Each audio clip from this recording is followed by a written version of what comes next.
It's time for a recipe that's posing as tropical, even though there's nothing tropical about it. Hello and welcome to the Velveteen Lounge Kitchen. Today's vintage culinary offering comes to us from 1958's Good Housekeeping's 10 p.m. cookbook, and tropical is in its name even though it has none of the exotic flavors of the tropics. To make it, all you do is combine 2 cups of flaked chunk-style tuna, 2/3 of a cup crushed Ritz crackers, 1 cup chopped sweet pickles, 2 cups diced celery, 1 teaspoon salt, black pepper, 1/4 cup evaporated milk, and 1/2 cup mayonnaise. Press into a mold and refrigerate. Serve with crackers or anything else you like. Okay, taste test. Time to dig in. All right, a cracker for you, Don't mind if I do. a cracker for me.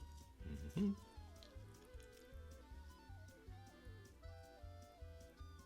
Okay, cheers. Tink.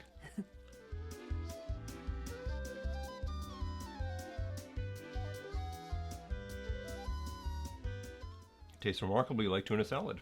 Yep, it's like a fancy tuna salad. It may not be tropical, but it's like a trip back in time. Thank you for visiting the Velveteen Lounge Kitchen. Be sure to join us tomorrow for a visit from your favorite cousin. It's always happy hour at the Velveteen Lounge Kitchen. See you soon.